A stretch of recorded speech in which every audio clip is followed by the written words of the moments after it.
Sa loob ng halos 3 minuto, mabilis na tinapos ng Senado ang plenary deliberations sa 2026 budget ng Office of the Vice President o OVP.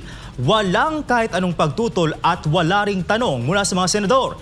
Ibinalik ng Senado ang pondo sa orihinal na 889 million pesos sa ilalim ng National Expenditure Program, matapos itong bawasan ng Kamara sa mahigit 733 million pesos. Narito ang balita ni Troy Gomez. Dumalo si Vice President Sara Duterte sa sesyon kasama ang budget sponsor na si Senate Finance Committee Chair Sherwin Gatchalian.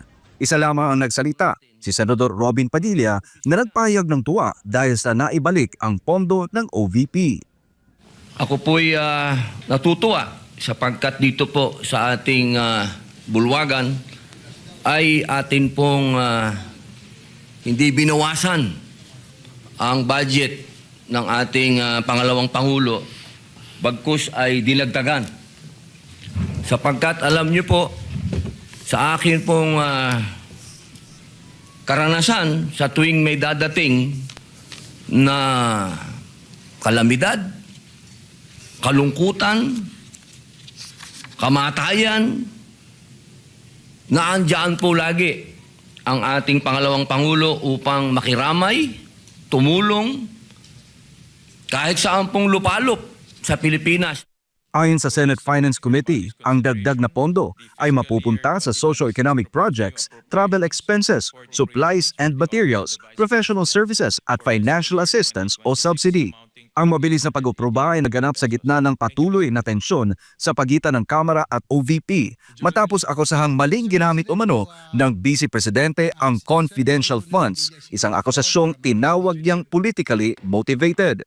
Matapos ang sesyon, maikling humarap si Duterte sa media, pero tumanggi siyang tumanggap ng tanong.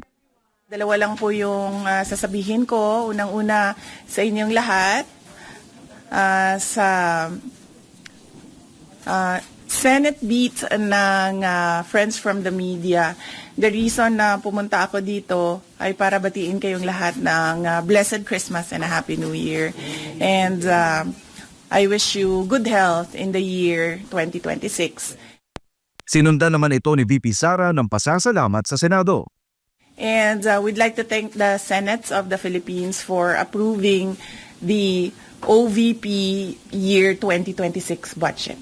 Wala na akong questions. Thank you. Next year na! Samantala, inalis na rin ng OVP ang pondo para sa Isang Kaibigan book project sa kanilang 2026 budget. Para sa Diyos at sa Pilipinas kung mahal, Troy Gomez nag-uulat, SMNI News.